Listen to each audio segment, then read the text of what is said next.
திருச்சியில் நாம் தமிழர் மாநாடு நடந்தது. பார்த்தீங்கன்னா கிட்டத்தட்ட குடும்பமாக வந்திருக்காங்க. ஒரு தமிழ் குடும்பங்களின் சங்கமம் இது. என்ன கேட்டால் உலக தமிழ் மாநாடுன்னு சொல்லுவேன் நான். மாநாடு முழுக்க முழுக்க டிவி கேக்கு அகேன்ஸ்டா தான் நடத்துது. அப்படிலாம் கிடையாது. ஒரு ரூமர் சின்ன பையன்மா இப்போ வந்திருக்கமா. தயவு செய்து எல்லாருக்கும் நான் மீண்டும் மீண்டும் வலியுறுத்துறேன். நான் ஏதோ மிகைப்படுத்தி சொல்றேன் அப்படின்னா நீங்க நினைக்கவே நினைக்காது. தயவு செய்து போராளி தலைவர்களோட இந்த சினிமாக்காரங்களை ஒப்பிடாதீங்க தயவு செய்து. கூட்டம் கூட்டிட்டா தலைவன் கிடையாதுமா. நிறைய பேர் அப்படிதான் நினைச்சிருக்கான். சீமான் அவர்கள் காரைக்குடியில நிக்க போறேன் அப்படிங்கிற மாதிரி அனௌன்ஸ் பண்ணியிருக்காங்க. அப்போனட்டா சொல்றேன், அடிச்சு சொல்றேன், ஆணித்தரவும் சொல்றேன். சீமான் காரைக்குடியில் வெல்வார், சட்டமன்றத்துக்கு செல்வார். இல்ல காரைக்குடிங்கிறது காங்கிரஸ்க்குரிய ஒரு வட்டம் வேற சொல்லிட்டு திரிகிறாங்க. இருக்கட்டும், அதை தானே நாங்கள் பல்ல இப்போ சமாதி கட்டி எல்லாம் ரெடி பல்லெல்லாம் தோண்டி வச்சிருக்கோம்ல. 16 பெண்கள் ஒரு திருநங்கை முதற்கொண்டு அதுக்கு ஈக்குவலா ஆண்களையும் சமமா. வேற இந்தியாவில் வேற கட்சி காட்டிடுங்க, இல்லை உலகத்திலேயாவது காட்டுங்க. உலகத்திலேயாவது காட்டுங்க. இந்தியாவில் உங்களால் பார்த்தீங்கன்னா காட்ட முடியாதுங்க, அது மாதிரி இல்லைங்க. சரி உலகத்தில் காட்டுங்க. இன்னொரு ஆப்ஷன் உலகத்தில் இருந்துச்சுன்னா 50-50 பார்த்தீங்கன்னா பெண்களுக்கான அந்த சம உரிமை உலகத்துக்கே வழிகாட்டக்கூடியதாக தான் இன்னைக்கு நாம் தமிழர் கட்சி இருக்குவா.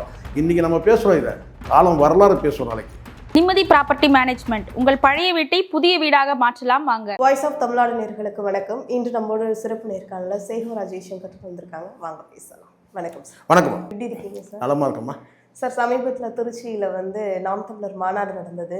அந்த மாநாடில் சீமான் பேசியிருக்காரு. ஒவ்வொரு தரப்புலையும் தமிழை பற்றியும் பேசியிருக்காரு, அப்புறம் டிஎம்கே பற்றி பேசுகிறாரு, எல்லார பற்றியும் பேசியிருக்காங்க. அவங்களுக்கு எப்படி இப்போ வாக்கு ஒழுங்காக விழுகும் அப்படின்னு நினைக்கிறீங்களா? அவங்க வின் பண்ணுவாங்க அப்படின்னு நினைக்கிறீங்களா? இந்த மாநாடு மூலமாக அவங்க வின் பண்ணுவாங்க அப்படிங்கிறது?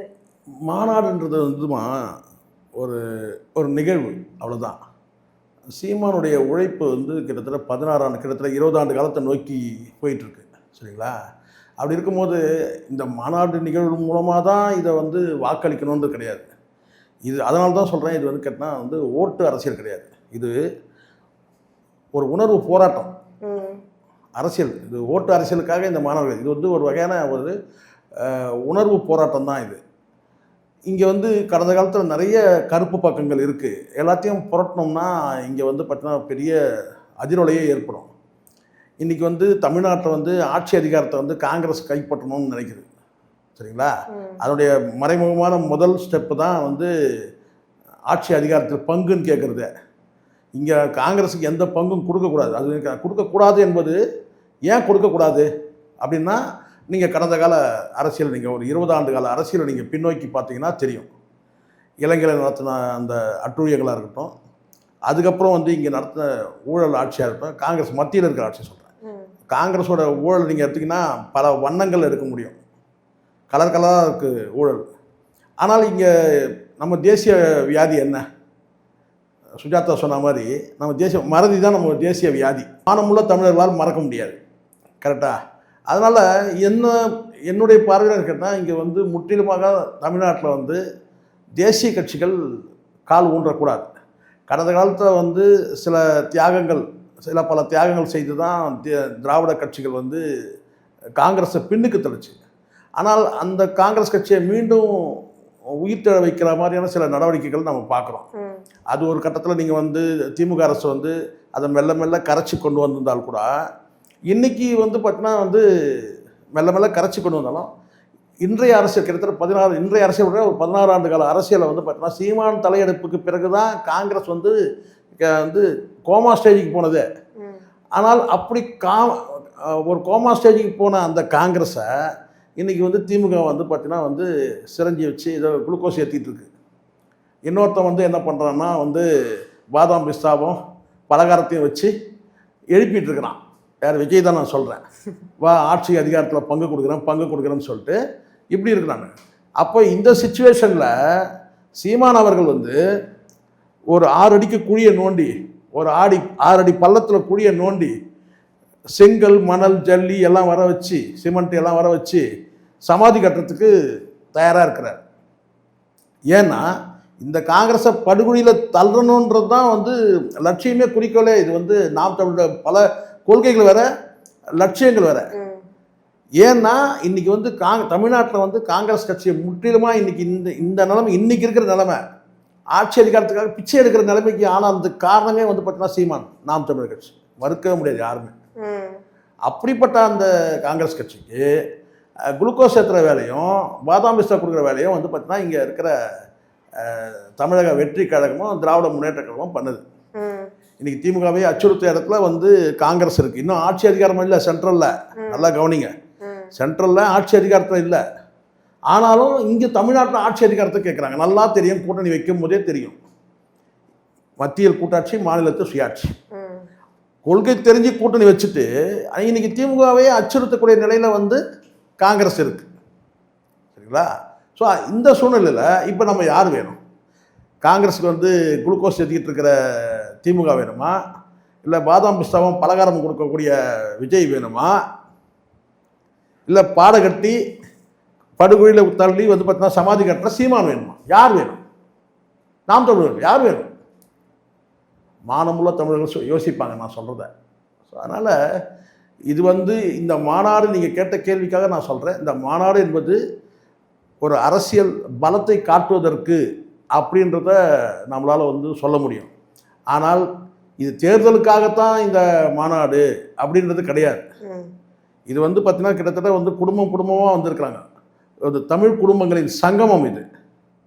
என்னை கேட்டால் உலகத் தமிழ் மாநாடுன்னு சொல்லுவேன் நான். உலகத் தமிழ் மாநாடு இதை சொல்லுவாங்களே, கிட்டத்தட்ட 2வது வந்து பார்த்தீங்கன்னா வந்து உலகத்தமிழ் மாநாடு வந்து அண்ணா நடத்தினார், 5வது எம்ஜிஆர் நடத்தினார், 8வது ஜெயலலிதா நடத்தினாங்க. ஸோ அப்படி பார்த்துக்கிட்டு இருக்கோம்னா திராவிட கட்சிகள் வந்து தொடர்ச்சியாக வந்து மாநாடுகள் நடத்திருக்கு, திமுகவும் சரி அதிமுகவும். ஆனால் உலகத்தமிழ் மாநாடு எப்படி இருக்கணுன்றத ஒரு வலியுறுத்துகிற மாதிரி அல்லது அறிவுறுத்துகிற மாதிரி அவ்வளோ ஒழுக்கமாக கட்டுக்கோப்பாக அவ்வளோ சிறப்பாக நடந்தது இந்த மாநாடு. இதை வந்து தேர்தலுக்காகன்னு சொல்லி நம்ம வந்து குறைச்சி வழிபடக்கூடாது. அது என் தங்கச்சிக்காக சொல்கிறேன் நான் இதை, புரியுதுங்களா? இது தேர்தலுக்காக கிடையாது. பலரும் அப்படி தான் சொல்கிறான். தேர்தல் நேரம்னா எல்லாரும் வந்து எல்லாரும் நடத்துகிற மாநாடு வேற, இது வேறடா. இந்த மாநாடு வந்து முழுக்க டிவி கேக்க அகைன்ஸ்டா தான் நடத்துது. அப்படிலாம் கிடையாது. ஒரு ரூமர் போய் சின்ன பையன் இப்போ வந்திருக்கமா வந்து தயவு செய்து எல்லாருக்கும் நான் மீண்டும் வலியுறுத்துறேன். நான் ஏதோ மிகைப்படுத்தி சொல்கிறேன் அப்படின்னா நீங்கள் நினைக்கவே நினைக்காது. தயவு செய்து போராளி தலைவர்களோட இந்த சினிமாக்காரங்களை ஒப்பிடாதீங்க தயவு செய்து. சீமான் வந்து போராளி தலைவர், அது வந்து விஜய் போன்ற ஒரு நடிகரோட ஒப்பிடுறதே எனக்கு தப்புன்ற. நான் கூட்டம் கூட்டிட்டா தலைவன் கிடையாதுமா. நிறைய பேர் அப்படிதான் நினச்சிருக்கான். கூட்டத்தை கூட்டிட்டா தலைவன் ஆகிட முடியுமா? அந்த கூட்டம் எதுக்கு வருது? ஏன் வருது? கொள்கைக்காக வருதா? கோட்பாடுக்காக, தத்துவத்துக்காக வருதா? கிடையாது. முற்றிலுமா கொள்கை, கோட்பாடு, தத்துவம் இல்லாத ஒரு தற்கொலை கூட்டத்தோட தலைவனை போயிட்டு போராளி தலைவனோட வந்து ஒப்பிடுறது எப்படி மனசாட்சி வேணாமா? தயவுசெய்து கேட்குறேன். இனிமேல் யாரும் வந்து விஜயை வந்து சீமானோட ஒப்பிடாது. சீமான் வேற லெவல். அது 2 நிமிஷம் நீங்கள் டைம் கொடுத்தீங்கன்னா நான் காட்டுறேன். பண்ணணும்னு சொல்றாரு. ஆட்சிக்கு வந்தா தற்சார்பு, பசுமை, தாய்மை பொருளாதார கொள்கையை முன்னிறுத்திடுவேன். நெசவு செய்தல், பட்டுப்பூச்சி வளர்த்தல், தேனீக்கள் வளர்த்தல், மீன் வளர்த்தல், வாத்து வளர்த்தல் எல்லாம் அரசு பணி. கனவு. இது வந்து நீங்க சொல்றது வந்து பார்த்தீங்கன்னா, நீங்க தயவு செய்து இன்னொரு தடவை வந்து விஜயோட ஒப்பிடாதீங்க. விஜய் வந்து தற்கொலை கூட்டங்களின் தலைவர். எந்த கனவும் கிடையாது. ஆட்சி அதிகாரத்தில் அவன் வந்து போய் உட்காரணும், அவனுடைய ஆசை, அவ்வளோதான். ஆசை வேற, கனவு வேற.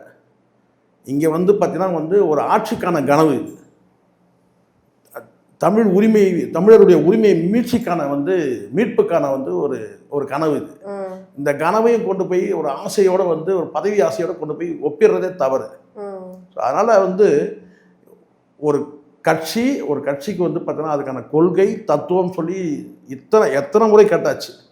இதை இன்றைய தினம் பேசுறதையும் பாருங்க, எந்த கொள்கையும் கிடையாது. கேட்டால் வந்து நான் ஏழ்மையை போக்குவேன். எப்படி போக்குவேன்? ஏழ்மை நீ எப்படி போக்குவேன்? ஏழ்மைனா உனக்கு தெரிஞ்சால் தானே போக்க முடியும். சீமானுக்கு தெரியும் ஏழ்மைனா என்ன, பசினா என்ன, வறுமைனா என்ன, எல்லாம் தெரியும். உனக்கு என்ன தெரியும்? நீ கோல்டு ஸ்பூன், சில்வர் ஸ்பூன் கிடையாது, கோல்டு ஸ்பூன். உனக்கு எப்படி தெரியும்? பசியோட வறுமை உனக்கு தெரியாது. ஒரு சின்ன உதாரணம் சொல்கிறேன். நீ வளர்ந்தது அப்பன் தயவில், நடித்தது எல்லாமே. நான் விஜய் நீங்கள் கேட்டதுனால ஒப்பீட்டளவு சொல்கிறேன். ஆரம்ப காலத்தில் வந்து பார்த்திங்கன்னா வந்து பெரிய அளவில் போதுமான அளவுக்கு வருவாய் இருக்குதான். ஆனாலும் எஸ்ஏசியோட மகள் விஜயோட தங்கைக்கு வந்து சிக்காயிடுறேன். அப்போ திடீர்னு 6 லட்ச ரூபா தேவைப்படுது. 6 லட்ச ரூபா வந்து எஸ்ஐசி கிட்டே இல்லை. அங்கே இங்கே ஏதோ கடனை புரட்டுறாரு, ஏதோ பண்ணுறாரு. ஆனாலும் சிகிச்சை பலனளிக்காமல் அவங்க தங்கை வந்து இறந்துடுறாங்க. விஜய் தங்கை இறந்து. உண்மையிலேயே நீ தங்கையை நேசிக்கிறனா இருந்தா, ஊரில் இருக்கிறவங்களாம் தங்கச்சி தங்கச்சி நீ சொல்கிறல்ல, இந்நேரம் நீ எவ்வளோ பெரிய உங்ககிட்ட இருக்கிற உச்சத்தை விட்டு வர மிச்சத்தை விட்டு வரணும் சொல்கிற, 200 கோடி சம்பளம் வர சொல்கிறேன், இந்நேரம் எவ்வளோ பெரிய பிரம்மாண்டமான ஒரு மருத்துவமனை கட்டி இலவசமாக நீ ட்ரீட்மெண்ட் கொடுத்துருக்குமா? நான் கேட்குறது கரெக்டாக தான். உன் வீட்டிலே ஒரு பணம் விழுந்திருக்குன்னா அப்போ நீ எப்படி இருந்திருக்கும்? நேரம் மருத்துவமனை கட்டியிருக்கணும்ல. உன் கணவன் வந்து இதன் மூலம் உன் கணவன் நிறைவேற்றிருக்கணும்ல. இல்லை, ஆனால் இன்னைக்கு என்ன செய்யறது கேட்டால், ஆட்சி அதிகாரத்தில் நேரம் போய் உட்காந்துக்கிறேன்ற. 1000 லட்சம் மருத்துவமனைகள் இருக்குது அரசு. ஆனாலும் நீ என்ன செஞ்சிருக்கணும்? என் தங்கை மாதிரி இன்னொரு தங்கை இறந்துடக்கூடாது அப்படின்னு சொல்லி நேரம் கட்டிக்குமா? 200 கோடி ஒரு மருத்துவமனை கட்டுறதுக்கு ஒரு 1000 கோடி போகணும். நீ தான் வந்து பார்த்தீங்கன்னா 5000 கோடி 7000 கோடி 8000 கோடி சொத்து இருக்குன்ற, 200 கோடி சம்பளத்தை விட்டு வந்திருக்கேன்ற. சரிங்களா? ஸோ அதனால் எந்த சூழலையும் நீங்கள் வந்து ஒப்பிடாதீங்க. அது விஜயை வந்து சீமானோட ஒப்பிடுறதே தப்பு. சீமான் அவர்கள் வந்து காரைக்குடியில வந்து நிக்க போறேன் அப்படிங்கிற மாதிரி அனௌன்ஸ் பண்ணியிருக்காங்க. அப்போதைக்கு அவங்க அம்மாவும் சரி, அவங்க ஒய்ஃபும் சரி ஆனந்த கண்ணீர் விட்டு, அங்க இருக்கிற மக்கள் அவ்வளோ ஆரவாரமா சந்தோஷமா அவரை எப்படி அவங்க சந்தோஷத்தை அப்படியே வெளிக்காட்டினாங்க. கண்டிப்பா காரைக்குடி தொகுதியில சீமான் அவர்கள் கேள்விப்பட்டிருப்பீங்க, மூத்த குடியெல்லாம் கேள்விப்பட்டிருப்பீங்க இல்லையா? மூத்த குடி. இப்போ சீமான் நிற்கிறதுனால காரைக்குடி வந்து நாம் தமிழர் குடி, முதல் குடி, மூத்த குடி காரைக்குடி, அவ்வளோதான். கண்டிப்பாக வெற்றி உறுதி. நான் சொல்கிறேன், எல்லாரும் சொல்கிறதுக்கு தயங்கி சொல்கிறாங்க. நான் வந்து பாசிட்டிவாக திங்க் பண்ணுறேன், நேர்முறையாக திங்க் பண்ணுறேன், டெஃபினட்டாக சொல்கிறேன், அடித்து சொல்கிறேன், ஆணித்தரவும் சொல்கிறேன். சீமான் காரைக்குடியில் வெல்வார், சட்டமன்றத்துக்கு செல்வார். இல்லை, காரைக்குடிங்கிறது காங்கிரஸ்க்குரிய ஒரு வட்டம் வேற அவங்க சொல்லிக்கிட்டு தெரிகிறாங்க. இருக்கட்டும், அதை தானே நாங்கள் பல்ல வந்து இப்போ வந்து சமாதி கட்டி எல்லாம் ரெடி பல்லெல்லாம் தோண்டி வச்சுருக்கோம்ல. அப்புறம் பின்ன அதில் போட்டு வந்து பார்த்தீங்கன்னா மூடி ஸ்கிராப் போட்டு அதுக்கப்புறம் வேணால் வந்து அவங்க குடும்பத்தை விட்டோம்னா அதுக்கு வந்து ஒரு பெரிய கோபுரம் கட்டி அதை வந்து அப்படியே வந்து ஒரு ட்ரஸ்ட்டாக கூட ஆக்கிடுவாங்க. அது காங்கிரஸ் பார்த்துக்கும். அதை காங்கிரஸ் மீன்ஸ் என்ன? காங்கிரஸ் தொண்டர்கள் பார்த்துப்பாங்கன்னு சொல்கிறேன். புரியுதா சொல்கிறேன்? இருந்தா தொண்டர்கள் இருந்தா காங்கிரஸ் கட்சியை வந்து யாராவது கண்ணீர் வர்ற காங்கிரஸ் தொண்டருக்கு யாராவது இருந்தால் சூடம் கொளுத்ததுக்கு வேணா இருப்பாங்க. அதுக்கு சூடம் கொளுத்தி அதை ட்ரஸ்ட் ஆக்கி அதை வேணா தானே உண்மை. எப்போவுமே நான் ஒன்று சொல்கிறேம்மா, காங்கிரஸ் கட்சிக்கு வந்து சொல்கிறேன், எந்த விதமான அருகதையும் தமிழ்நாட்டை ஓட்டு கேட்கறதுக்கு கிடையாது. நீங்கள் பிஜேபியை சகிச்சுக்கலாமா? நம்ம பிஜேபியை சகிச்சுக்கலாம். ஒரு கோட்பாட்டின் கீழ் வருது ஒரு இந்துத்துவம், நான் ஆதரிக்கல, பட் இந்துத்துவ கோட்பாட்டின் கீழ் வருது. காங்கிரஸ்க்கு என்னம்மா கோட்பாடு இருக்கு சொல்லுங்கம்மா? இது இருந்தது ஒரு காலத்தில், இந்திரா காந்தியோட போயிடுச்சு. அந்த கோட்பாடு இதெல்லாம், இந்த பசுமை புரட்சி, வெண்மை புரட்சி இதெல்லாம் வந்து காங்கிரஸ் பீரியட்லாம், அது இந்திரா காந்தியோட போயிடுச்சு, முடிஞ்சிருச்சு. அதுக்கு பிறகு வந்த எல்லாமே வந்து பார்த்தீங்கன்னா காங்கிரஸே கிடையாது. முழுக்க இந்த தேசத்தோட வந்து சொத்துக்களை வந்து சூறையாடினவங்க. எதுக்கெடுத்தாலும் எடுத்துப்பான். ரயில் பெட்டி தொழிற்சாலை வந்திருக்கு, பெல் வந்திருக்கு. இதெல்லாம் யாருக்கு? இதெல்லாம் வந்து தாத்தா காமராஜர் கொண்டு வந்தது. இதெல்லாம் இவன் காங்கிரஸ்காரன் அதையே சொல்லிட்டு கிடக்கிறான். அதையே சொல்லி இங்கே வந்து பார்த்தீங்கன்னா ஓட்டிகிட்டு கிடக்கிறான் காலம் ஃபுல்லாக. அதெல்லாம் அந்த காலம்லாம் போயிடுச்சு. இந்திரா காந்தியோடு முடிஞ்சிருச்சு. அதெல்லாம் ராஜீவ்காந்தி வந்த பிறகு என்ன நடந்ததுன்னு பாருங்க. அது வரைக்கும் தனியாக பிரிங்க, காங்கிரஸை ரெண்டாக பிரிக்கணும். அதனால் எனக்கு தெரிஞ்ச வரைக்கும் என்னன்னா, நாம் தமிழர் வந்து இந்த காரைக்குடியில் வந்து முதல் வெற்றியை பதிவு செய்வாங்க. நான் சொல்கிறேன், முதல் வெற்றி நாம் தமிழர் முதல் வெற்றி. சொன்னீங்கல்ல வார்டு மெம்பர் இல்லை, எம்எல்ஏ இல்லைன்னு, கொஞ்சம் பொறுங்க. அதனால தான் சொல்கிறேன், அண்ணா வராரு வழியை விடுங்களான்னு. கண்டிப்பாக வந்து சீமான் வந்து வெற்றி பெறுவார். அது மாதிரி நாம் தமிழர் கட்சியை வந்து நம்ம ரொம்ப இடத்துல பாராட்ட வேண்டிய ஒரு விஷயம் என்ன அப்படின்னு பார்த்தீங்கன்னா, ஒரு விஷயம் இல்லைம்மா, பல விஷயம். 116 பெண்கள், ஒரு திருநங்கை முதற்கொண்டு அதுக்கு ஈக்குவலா ஆண்களையும் சமமா. வேற இந்தியாவில் வேற கட்சி காட்டிடுங்க, இல்லை உலகத்திலேயாவது காட்டுங்க. இந்தியாவில் உங்களால் வந்து பார்த்தீங்கன்னா வந்து காட்ட முடியாதுங்க, அது மாதிரி இல்லைங்க. சரி, உலகத்தில் காட்டுங்க. இன்னொரு ஆப்ஷன், உலகத்தில் எதுன்னு 50-50 வந்து பார்த்தீங்கன்னா பெண்களுக்கான அந்த சம உரிமை கொடுத்து உலகம் முழுவதும் பெண்களை வந்து பார்த்தீங்கன்னா வந்து என்ன சொன்ன முடக்கி நசுக்கி வைக்கிறது தான் பார்த்துருக்கணும். எந்த நாளை நீங்கள் எடுத்துங்க. இங்கே வந்து பார்த்தீங்கன்னா இந்த 33%க்கே இங்கே வந்து ஏகப்பட்ட முட்டல் மோதல் இருக்குது. இங்கே வந்து ஒரு கட்சி வந்து சரிசமமாக பிரித்து கொடுக்குறதுன்றதே பெரிய மிகப்பெரிய அச்சீவ்மெண்ட், சாதனை. அது இந்தியாவில் கிடையாது, உலகத்திலையும் கிடையாது. அப்போது உலகத்துக்கே வழிகாட்டக்கூடியதாக தான் இன்றைக்கி வந்து நாம் தமிழர் கட்சி இருக்குவா. இன்றைக்கி நம்ம பேசுகிறோம், இதை காலம் வரலாறு பேசுகிறோம் நாளைக்கு. நீங்கள் வெற்றி தோல்வி என்பதெல்லாம் வேறம்மா. வெற்றி வந்து பார்த்திங்கன்னா தூரத்தில் தான் இருக்குது. ஆனால் நம்ம வேகமாக போயிட்டுருக்குறோம், அவ்வளோதான். தங்களின் பல்வேறு கருத்துக்களை பகிர்ந்தமைக்கு நன்றி. நன்றி.